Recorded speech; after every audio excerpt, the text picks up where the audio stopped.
Selamat siang semua. Terima kasih atas kehadirannya. Hari ini kita akan mengadakan rapat tinjauan manajemen tahunan dalam rangka evaluasi sistem manajemen lingkungan sesuai standar ISO 14001 2015. Rapat ini juga penting untuk mengevaluasi kinerja lingkungan kita dan menentukan langkah strategis untuk peningkatan.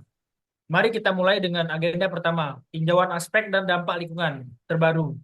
Kepada Bapak Rapli, saya persilakan untuk memaparkan. Oke, untuk tinjauan aspek dan dampak lingkungan terbaru itu sebelumnya terima kasih Pak Fajar selaku manajer lingkungan kita selama triwulan pertama 2025 itu terdapat pembaruan signifikan Pak pada aspek lingkungan. Itu ada 3 poin yang kami ambil yang kami highlight. Itu pertama ada peningkatan aktivitas produksi menyebabkan kenaikan volume limbah cair sebesar 8%. Untuk yang kedua itu terjadi 2 kali pembakaran sisa TBS yang menghasilkan emisi melebihi ambang normal yang kami perkirakan. Dan yang terakhir juga, kami juga mencatat, Pak, itu ada risiko kebocoran bahan kimia meningkat saat musim hujan karena kondisi gudang yang belum kedap.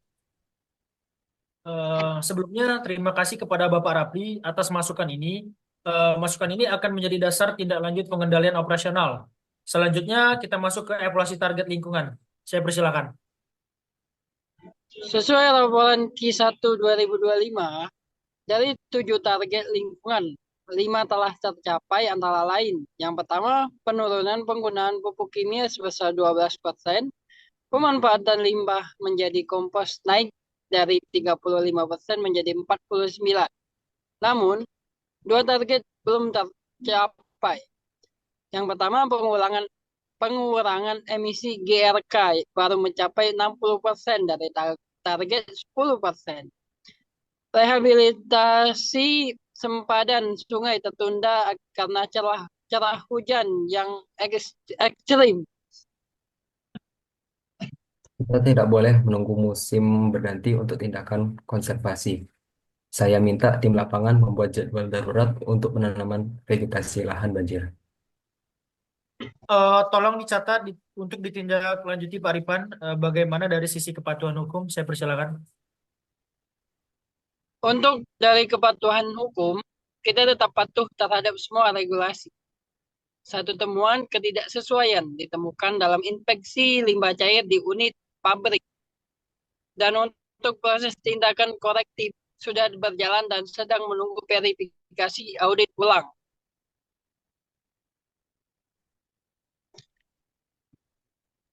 Oke, untuk risiko tertinggi itu masih pada pencemaran limbah B3, Pak, dan juga emisi udara. Namun peluang besar itu terlihat dari 3 poin lagi yang kami highlight. Itu reuse air limbah untuk keperluan teknis yang pertama.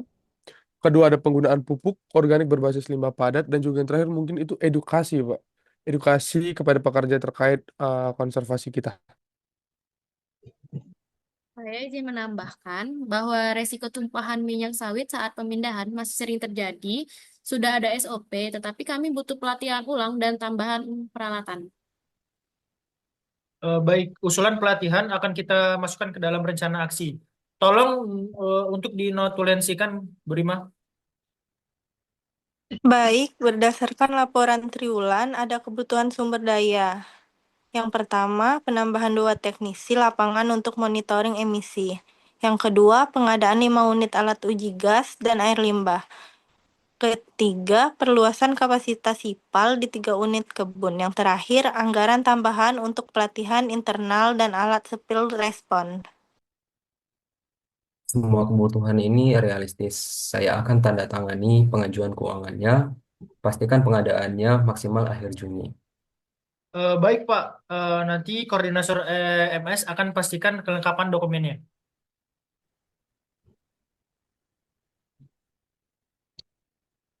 Untuk penetapan rencana aksi perbaikan,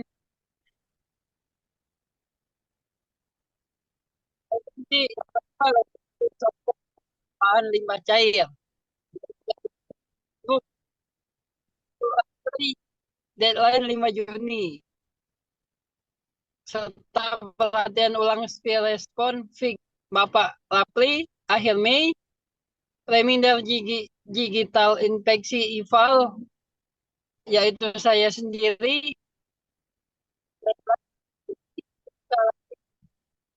untuk instalasi alat emisi otomatis. Selamat.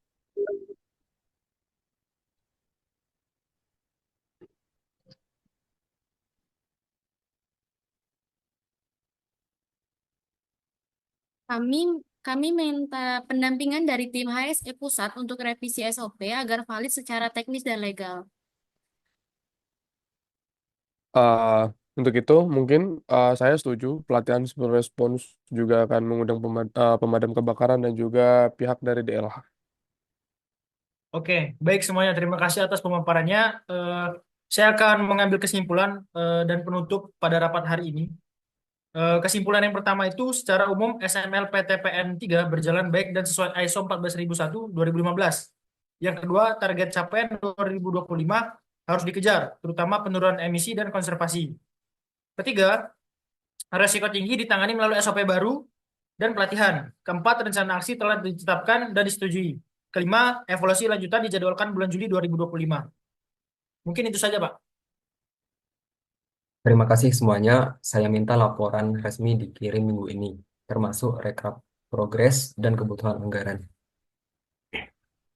Baik, Pak. Notulin lengkap akan dikirim via email dan folder EMS Drive sore ini. Terima kasih sebelumnya.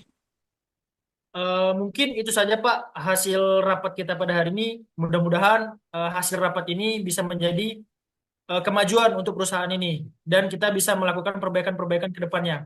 Mungkin itu saja kepada rekan-rekan, teman-teman, Pak Direktur dan kawan-kawan lainnya. Terima kasih sebelumnya. Mohon maaf jika ada salah kata. Rapat ini resmi kita tutup. Assalamualaikum warahmatullahi wabarakatuh. Waalaikumsalam warahmatullahi Warahmatullahi wabarakatuh. wabarakatuh. Terima kasih rekan-rekan yang lain. Terima kasih Pak Direktur Operasional Faruk. Pak Faruk, terima kasih semuanya. Terima kasih Bu.